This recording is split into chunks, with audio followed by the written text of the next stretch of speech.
where you guys come from. You've been doing this for hundreds of years. You know, Martin Luther King marched, and you guys stop right now. You keep accusing this court that I'm 100 years old and I've been oppressing things for 100 years. I'm Native Indian African. I'm not even a citizen. No? No, I'm a prisoner in my own country because of you white people. Here, you raped us, you robbed us, and you murdered us legally. Stop right there. Everything that you people have done has been legal. There. It's not you. I did not do that. You're the system. This right here is a major issue in today's society. If I had to guess, this guy probably grew up without a strong father figure. And honestly, that's exactly why we see so many people running around with zero self-respect, zero discipline, and absolutely no respect for the law. It's like the Wild West out here, but instead of cowboys, we've got grown men breaking down in court because they can't follow the most basic rules. And let's be real, this reckless mindset is everywhere, especially in big cities where laws seem to be treated like mere suggestions and consequences come as a shocking new concept. You can't live like a menace your whole life and then expect a judge to suddenly believe you've changed just because you say so. That's just not how the system works, but hey, that's just my take. What do you guys think? Was Judge Simpson too harsh, or was this guy exactly where he needed to be, in jail? And what's your take on the whole father figure argument? Personally, I think it plays a huge role when it comes to law enforcement and crime. Let me know in the comments. That's it for today. Thanks for watching, and take care, everyone. The purpose is for protection of the complaining witnesses and protection of society if this court deems necessary. That's if somebody violated a law. I haven't violated nothing. Sir, I'm with the allegation is that you assault or resisted, obstructed a police officer causing injury, and trespassed. That's just an allegation. You're correct. But as a condition of bond, there are certain factors the court has to take into consideration when assessing bond, and the court has judicial discretion to assess bond conditions. That is what this court did. I didn't place you on house arrest, told you couldn't move anywhere. I didn't do any of that, sir. I simply put forth conditions relevant to the allegations therein. And sir, I'm very much aware that they're allegations only. Yeah, you need to read the whole thing, other than just one. I got like 15 issues in there. 15 issues. Yeah, you need to read the whole thing. Also, Your Honor, I publicly protested today in front of your court. Okay. But none of your police came out to arrest me because that's my constitutional right to do. I'm not ignorant of my constitutional rights. I'm not ignorant. A judge told me a long time ago, ignorance of the law is no excuse. Right. And so I studied a little bit. I don't know a lot, but I know my constitutional rights. I've read your European Constitution over and over again. Actually, I wrote one of my own. If I followed your white laws, I follow them, and then you stomp on me when I follow your laws. You've been doing this for hundreds of years. You know, Martin Luther King marched, and you guys stop right now. This guy really just called the judge a racist to her face. Like, bro, you resisted arrest, fought the cops, and now you're in court acting like you're the victim? Nah, that's crazy. The audacity these sovereign citizens have is unreal. They break the law, get arrested like anyone else would, and then suddenly, it's all a conspiracy against them. Make it make sense. If he really didn't want to be in this situation, maybe, just maybe, he could try following the actual laws that keep society from turning into complete chaos. And let's be real, calling the judge a racist while she's literally deciding your fate? That's the legal equivalent of punching yourself in the face. Not exactly a winning strategy, but what do you guys think so far? If I were this judge, I'd have hit him with contempt on the spot. Then again, he'd probably just double down and call that racist too. Stopping on anything. Well, let's be very clear on that. Yeah, well, okay. Yeah, it don't seem like it. I'm not 100 years old, sir. Were you interfered with at all while you were engaging in your protest? My constitutional right? No. No, you I did at the city of Woodhaven, though, and now you condemning me for it. No, because you restricted me. Sir, let me be very clear. I've committed no crime. I am restricting, I put conditions on for the protection of the complaining witnesses, which is the authority that I've been given with my judicial discretion. You also Yeah.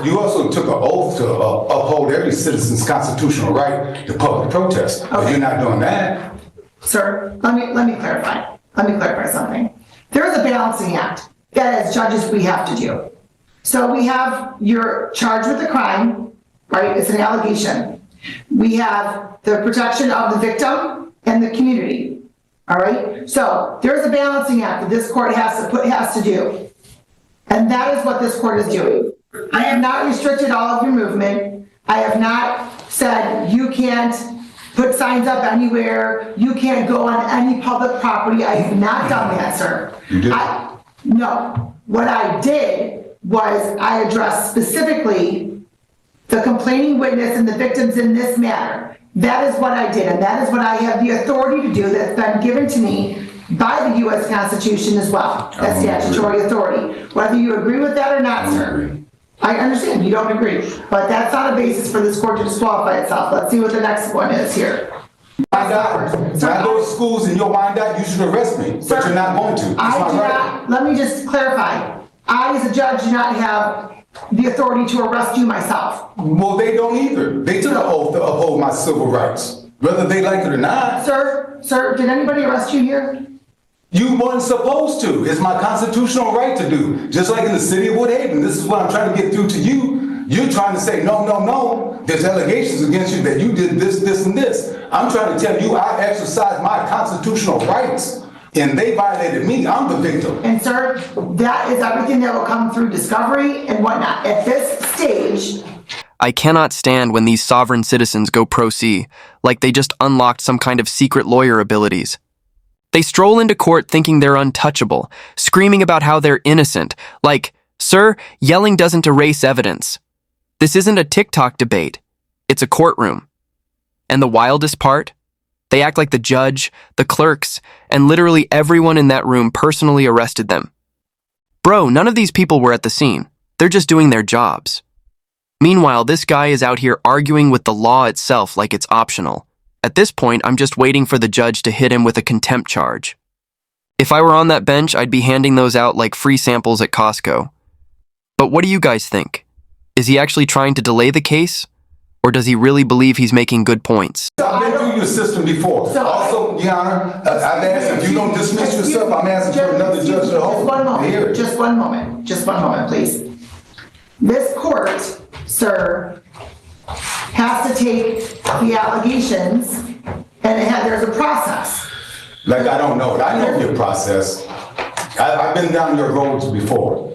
But I don't know I'm what 15. roads of mine you've been down, sir. I'm 15. But you've been here, excuse me, you've been here in this court a number of times Yes, as I have. other matters have been disqualified. Yes, I And you have. have been treated with respect and fairness. And I believe you've even That's stated that not yourself. all entirely true. Hold on, sir. I believe you've even stated that yourself. Yeah, but that's not all entirely true. You wasn't here to dismiss the posted signs, was you? You should have been here when the prosecutor dismissed City of Woodhaven posted signs. What? You didn't show up then. Hold on, sir. I don't even know what one that is you're talking about. Well, there was the one that we was going through and postponed. The City of Woodhaven the wrote federal violation. No, they wrote violations, for posted signs in this case. In other cases. Because I was protesting in the City of Woodhaven. Okay. But on the day that you were supposed to be here to have that case dismissed, another judge took your place. You think I'm sleepy or stupid, I'm not. But I'm 15. Stop there right now, sir. Stop there right now. I don't think you're sleepy and I don't think you're stupid. When was that case? The one that you're talking about that I had another judge sitting for me, when was that case? That was, I don't know the exact date of it, but I know the case was dismissed by a prosecutor. Was that about a year ago, sir? It was last year. Last year. Yeah. Okay, well, the time that I had somebody sitting here in my place was because I had to go to Illinois on an emergency basis because my father had a stroke. Oh, my fault. So instead of having everything dismissed, I made sure I had another judge here to cover. So do not accuse me of thinking that you're sleepy or stupid. I made sure that there was a judge here to cover it anyway. So whether I was here or not is irrelevant. The case got dismissed from the City of Woodhaven. But anyway, I'm 15. The defendant under Michigan Court Rule 2.003 requests a hearing by a district court chief judge in That's case me. of in case if judge refuses to dismiss herself from this case. I know I have a constitutional right. If you don't dismiss yourself, I have the right for another judge to look at it. This way, it's impartial. It's where another judge can look at it and not just yourself. And apparently, you want to hold this case for a reason. And I believe that you in the city of Woodhaven, state. Everybody's out to get you, little buddy. The entire state of Michigan woke up this morning and said, you know what? Let's ruin this one random guy's life and take all his rights. How did this genius crack the code on such a massive conspiracy? Honestly, at this point, the FBI should probably hire him. But seriously, why does Michigan feel like the headquarters for sovereign citizens? Is there a secret club? Weekly meetings where they swap fake, legal arguments and terrible court strategies? I wouldn't be surprised if they had role-playing sessions in someone's mom's basement, practicing their courtroom meltdowns in advance. I swear, every viral sovereign citizen meltdown seems to come straight out of Michigan, and I have no idea why. If anyone's got a theory, drop it in the comments because I need answers.